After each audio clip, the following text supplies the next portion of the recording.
Let's get an update now on traffic from the N3 Toll Concession spokesperson. Roux is with us in studio for a change. Afternoon to you, Con. We speak to you quite a lot by phone. Nice to have you in. We are quite a few days into the holiday period now. Where are we seeing the biggest flows of traffic? Is it the usual destinations? Usual destination, Tembekile. Yesterday we had up to 2,400 vehicles an hour heading south through the Moy River Toll Plaza. So exceptionally busy day yesterday. As expected, a lot of people heading down to KwaZulu-Natal for the December break. Give us an idea just of the deployment of staff to assist with this flow of the traffic and, of course, those who will be helping in case of emergencies. Just a word of thanks to the emergency services and the law enforcement authorities who are sacrificing their holidays in order to be there to make motorist journeys as safe as possible. Now, yesterday we had a full deployment of law enforcement authorities, emergency services, also our own route patrol service, which does a staggering 150,000 kilometres a month patrolling that N3 there at any one time, up to 6 vehicles patrolling, making sure that people who have any emergencies are attended to, removing any objects from the road and so on, trying in a very proactive manner to ensure that the road is as safe as possible. Now, yesterday we didn't have a good day. We had a taxi accident down near Escort. The taxi had 20 people in it, and 5 of them were seriously injured in that accident. It is our understanding that fatigue may have played a role.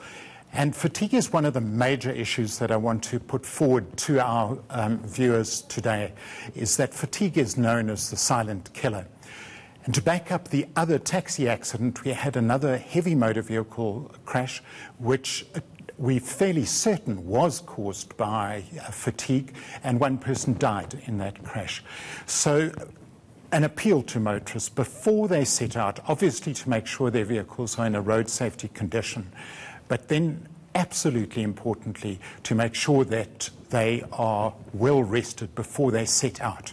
And I want to come in there because roadworthiness of vehicles, fatigue, drunk driving, buckling up. Yeah. Those are usually the 4 main areas during the Christmas period or over Easter.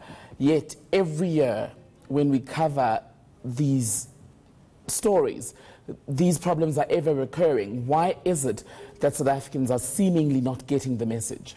Tembekile, I wish one knew the answer to that. I think there are two things one has to take into account here. The one is law enforcement, and of course there's more that could always be done.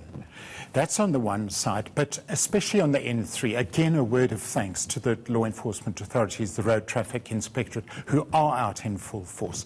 So that's the one side.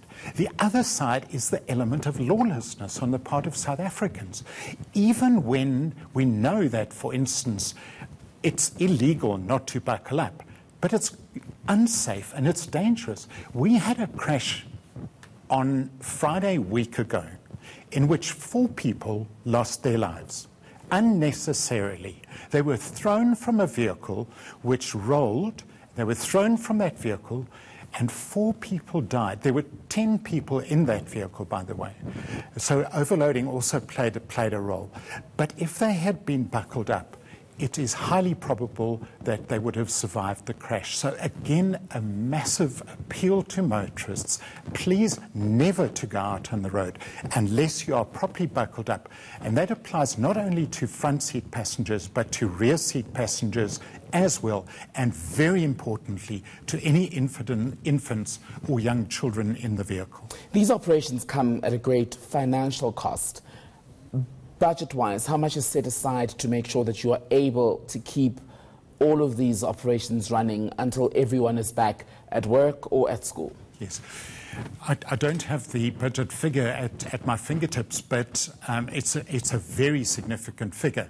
And apart from budget, I also want to highlight the role of volunteers, because we have volunteers on Van Renen's Pass, for instance, an organisation called community medical services who've been going to Van Riemen's Pass as volunteer paramedics for over 30 years at peak traffic periods to help and assist where necessary.